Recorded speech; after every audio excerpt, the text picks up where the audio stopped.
जय हिंद, वंदे मातरम। यूट्यूब के channel 9756 BK में आपका स्वागत है।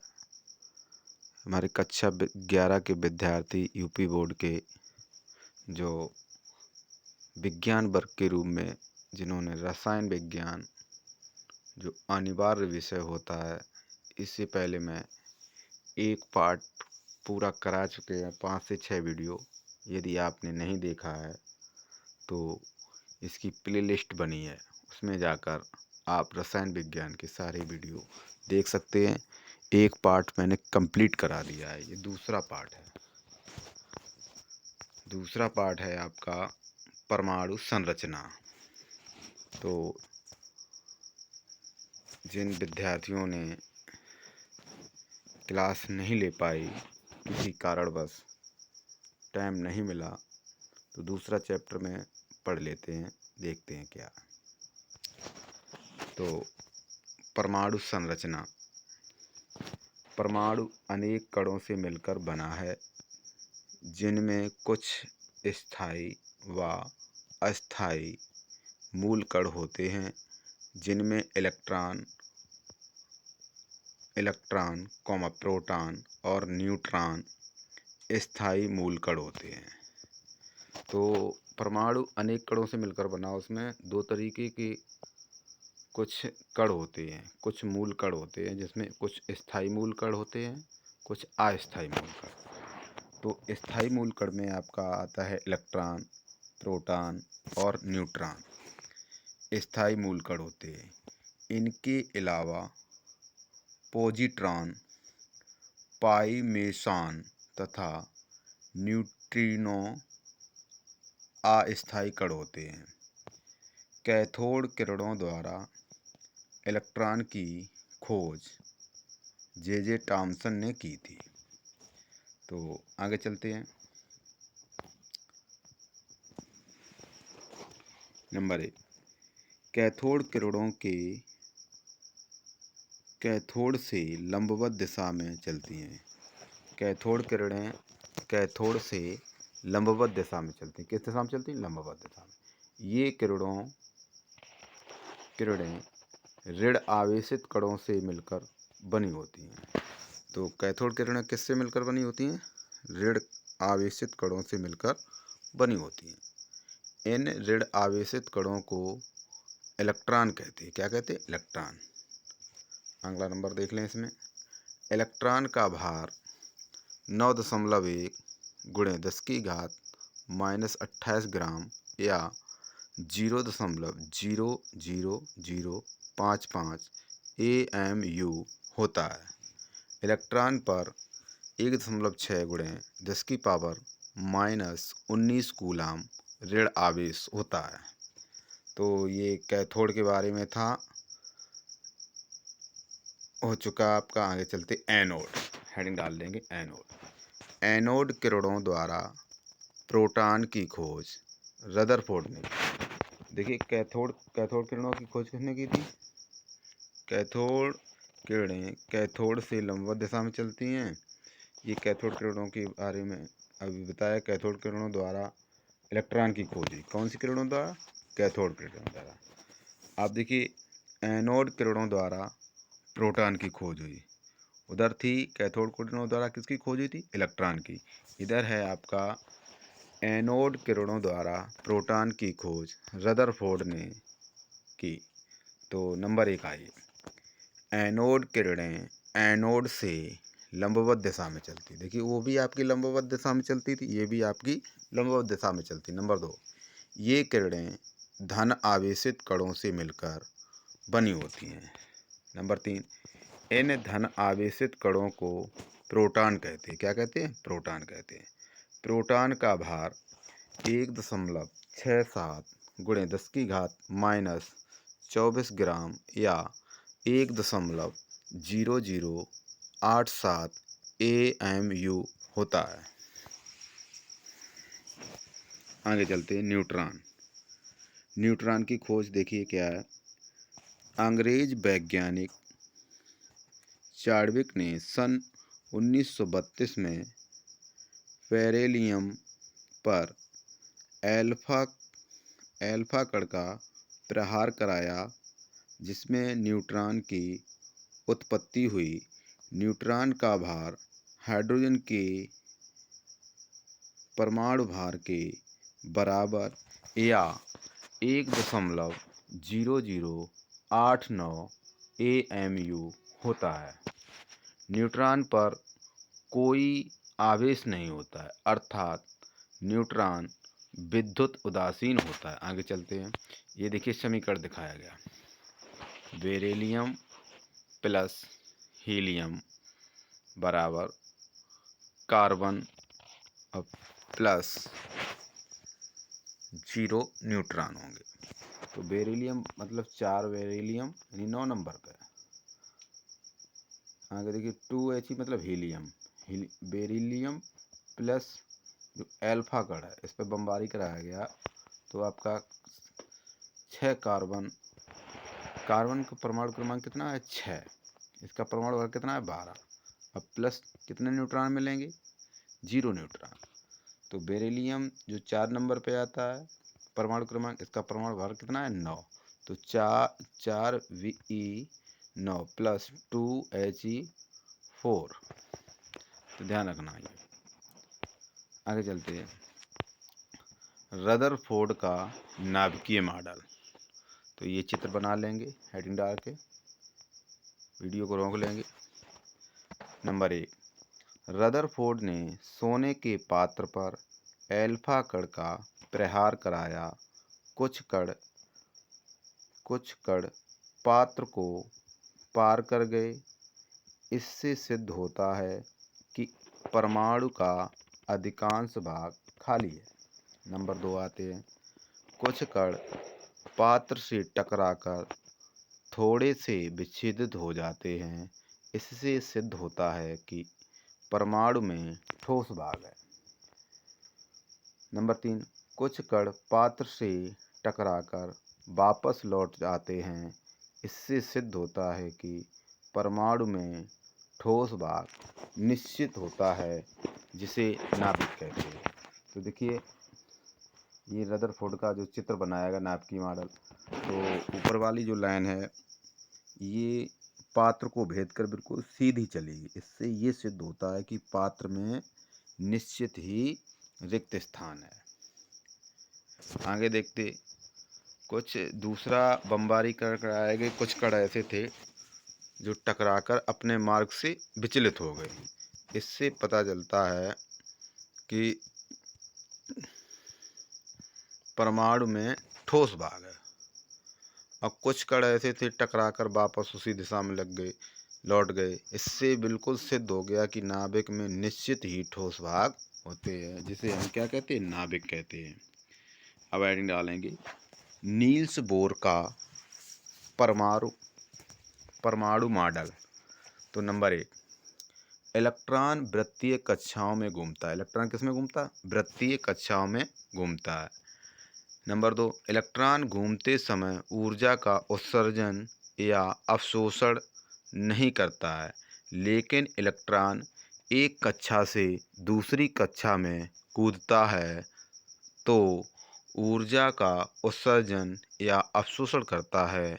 यदि पहली कक्षा की ऊर्जा E1 और दूसरी कक्षा की ऊर्जा E2 तो हो तो E1 माइनस E2 बराबर H आवृत्ति होगी। क्या होगी? H आवृत्ति, जहाँ H क्या है? प्लांक नियतांक, और ये क्या है?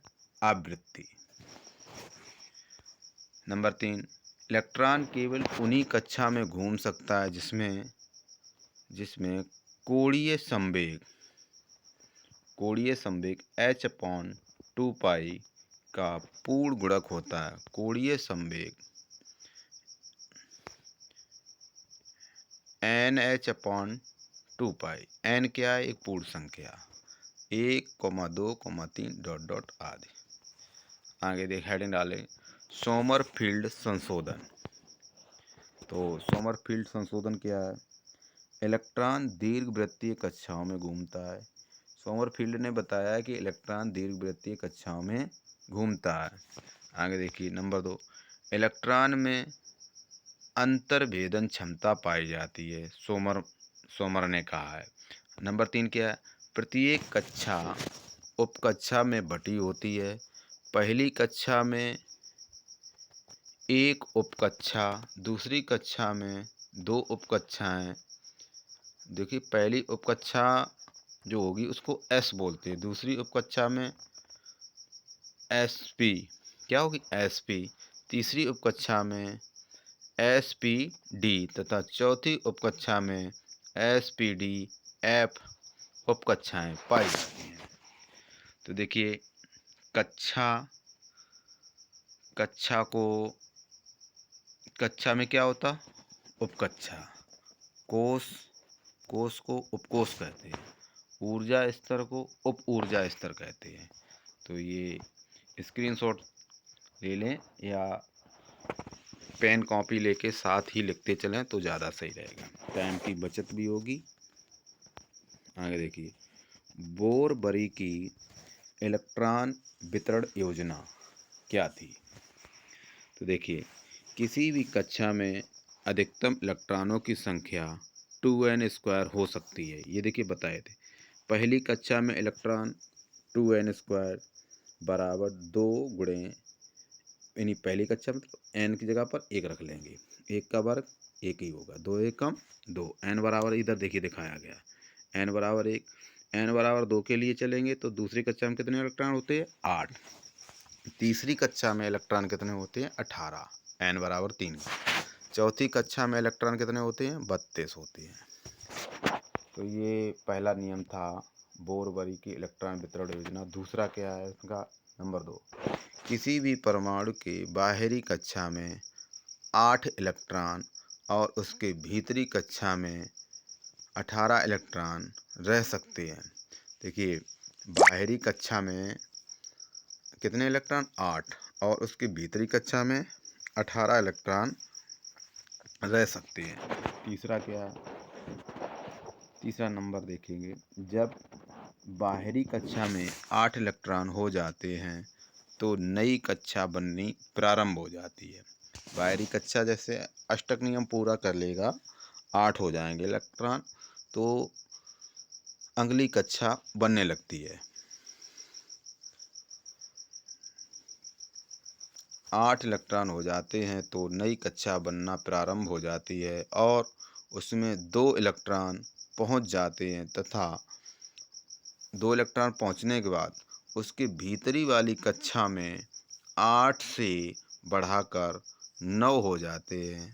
अब 9 तथा 2 से ज़्यादा तब तक नहीं होते हैं जब तक कि पिछली कक्षाओं में 2n² के हिसाब से पूरी ना हो जाए।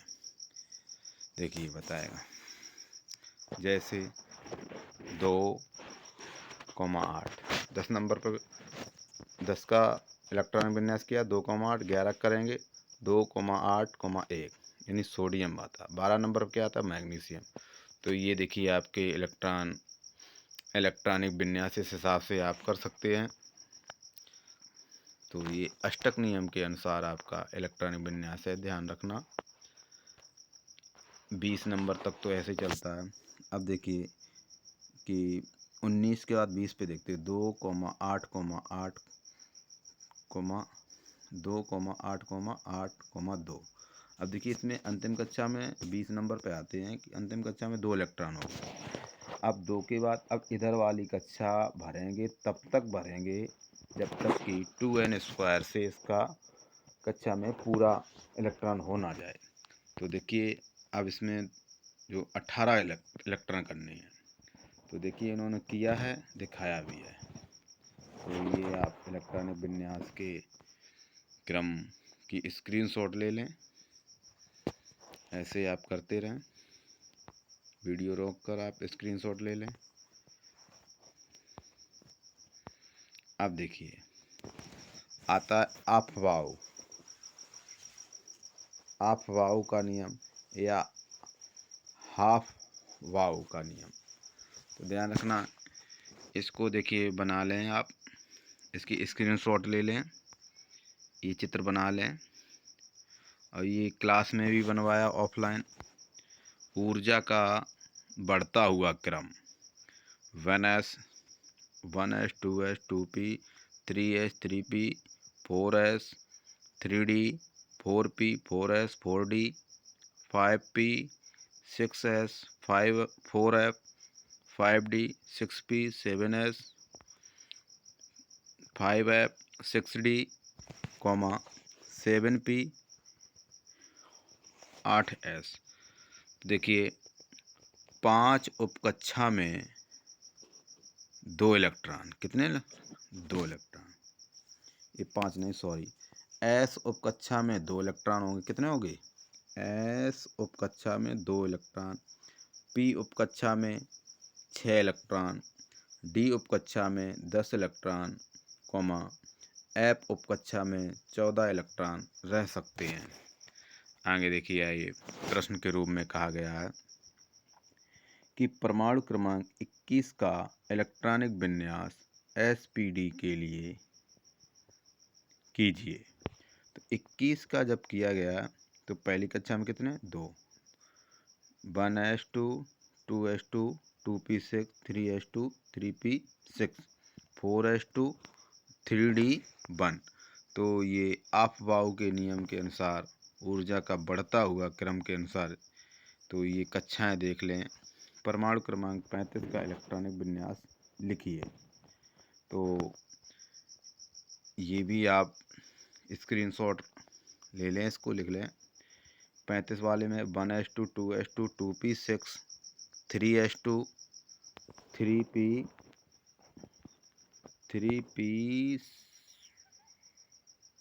6 4s2 3d10 और 4p5, लास्ट में 4p5 इसका लिख लें।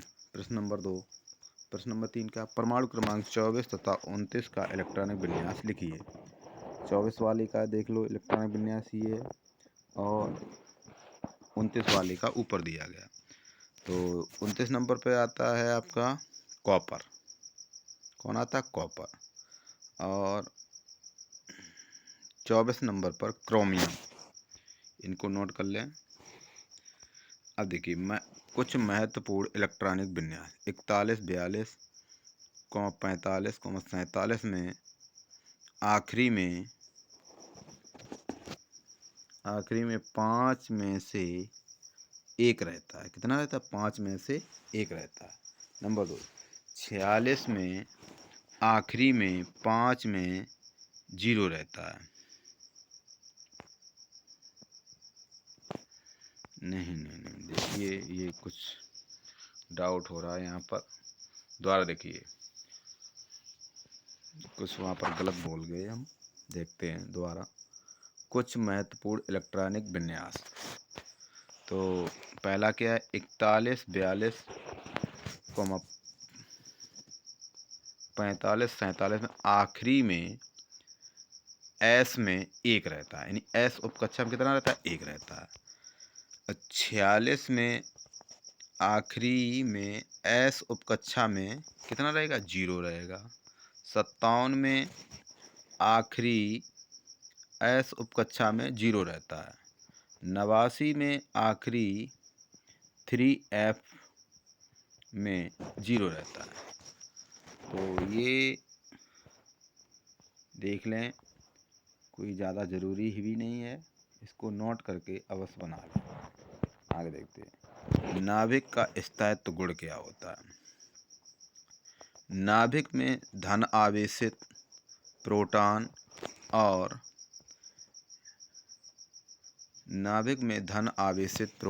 और उदासीन न्यूट्रॉन पाए जाते हैं। तो नाभिक में क्या होता है प्रोटॉन और न्यूट्रॉन, तो उदासीन होता है न्यूट्रॉन। धन आवेशित प्रोटॉन के प्रतिकर्षण के कारण नाभिक को टूट जाना चाहिए, लेकिन यू क्रावा ने बताया कि नाभिक में प्रोटॉन और न्यूट्रॉन के अलावा एक अन्य कण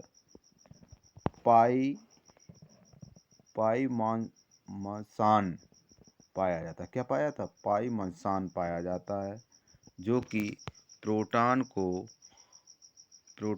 को न्यूट्रॉन में और न्यूट्रॉन को प्रोटॉन में परिवर्तित करता है, जिससे नाभिक स्थायी बना रहता है। आगे देखते हैं। जिन नाभिकों में प्रोटॉन और न्यूट्रॉन की संख्या लगभग समान होती है या n/p का मान 1 से लेकर 1.5 तक होता है, वे नाभिक स्थायी होते हैं। और जिनमें n/p का मान 1.5 से अधिक होता है या न्यूट्रॉन और प्रोटॉन की संख्या में अंतर होता है, वो अस्थायी नाभिक होते हैं। तो देखिए, n/p का मतलब हो गया, n मतलब न्यूट्रॉन, p मतलब प्रोटॉन। तो चलते हैं। कैल्शियम का परमाणु क्रमांक कितना? 20। परमाणु भार कितना है? 40। तो इसमें देखते हैं प्रोटॉन कितने हैं। जो परमाणुओं की संख्या होती है वही प्रोटॉन इसमें 20 हैं, तो न्यूट्रॉन की संख्या क्या होगी? 40 - 20 = 20। तो देखिए n/p मतलब न्यूट्रॉन बटे प्रोटॉन, 20/20 = 1। तो ये कैसा है? स्थायी तत्व। अब इधर आते हैं। यूरेनियम यानी प्रोटॉनों की संख्या कितनी है? 92। न्यूट्रॉनों की संख्या कितनी है? यानी 238 में जब 92 घटाएंगे तो कितना बचेगा? 146। तो न्यूट्रॉन बटे प्रोटॉन करेंगे तो 1.5 से ज़्यादा अस्थायी तत्व है। स्थायी तत्व वो होगा जिसका 1 से 1.5 तक है, तो स्थायी तत्व है। और 1.5 से यदि अधिक आता है तो अस्थायी तत्व है। आगे देखते हैं। हाइजेनबर्ग का अनिश्चितता का सिद्धांत, तो इसको हेडिंग के रूप में डाल लें। किसी भी गतिशील कण की स्थिति या वेग एक साथ यथार्थ निर्धारित नहीं किया जा सकता है। यदि स्थिति का सही निर्धारण किया जाए तो वेग अनिश्चित होता है, और यदि वेग का सही निर्धारण किया जाए तो स्थिति अनिश्चित होती है। ये इम्पोर्टेंट के रूप में इसको लिख लें। यदि स्थिति अनिश्चितता आपकी डेल्टा x हो और संवेग की अनिश्चितता डेल्टा p हो, तो डेल्टा x × डेल्टा p बड़ा है या बराबर है h/a²। तो ये हमने आपको क्लास में नहीं कराया था, इसको नोट अवश्य कर लें। आगे देखते हैं। हुंड का नियम। किसी भी उपकक्षा के कक्षकों में इलेक्ट्रॉन का वितरण इस प्रकार होता है कि पहले सभी कक्षकों में एक एक इलेक्ट्रॉन जाता है और फिर इलेक्ट्रॉन का युग्मन शुरू हो जाता है। जैसे एस उपकक्षा में कितने इलेक्ट्रॉन होते हैं? 2। पहले कितना जाएगा? 1। पी उपकक्षा में कितने होते हैं? 3। इसमें पहले कितने जाएंगे? 3। पी उपकक्षा में 6 होते हैं। इलेक्ट्रॉन कितने? 6 हो सकते हैं अधिकतम। तो कक्षक में कितने जाते हैं? 3। डी उपकक्षक में कितने जाते हैं? डी में अधिकतम इलेक्ट्रॉन कितने होते हैं? 10। लेकिन कक्षक में कितने जाएंगे? 5। इसी प्रकार तो उससे यानी आधे। देखिए क्या कह रहा है, किसी भी कक्षा के कक्षकों में इलेक्ट्रॉन का वितरण इस प्रकार होता है कि पहले सभी कक्षकों में एक एक इलेक्ट्रॉन जाता है, फिर इलेक्ट्रॉन का युग्मन शुरू हो जाता है। जैसे देखिए नाइट्रोजन समझाया गया। N इसके परमाणु क्रमांक कितना होता है? 7 होता है। तो 1s2 2s2 2p3। तो पहले कक्षा में कितना कितना गया? एक एक गया इलेक्ट्रॉन।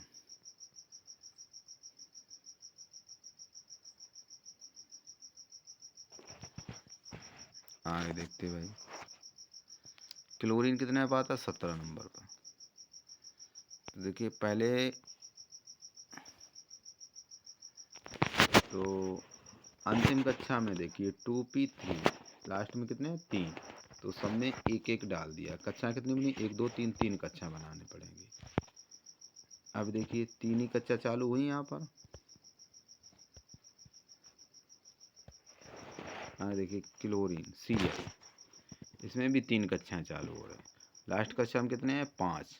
तो देखिए पहले एक एक डालेंगे, और फिर इस साइड से ये आपकी अर्धपूरित है। कैसी है अर्धपूरित कक्षा, ये ना अर्धपूरित है ना पूरित है आपकी। आगे देखते हैं, जैसे इसका भी देखो देखो दिखाया गया 25 नंबर का, 5 हैं।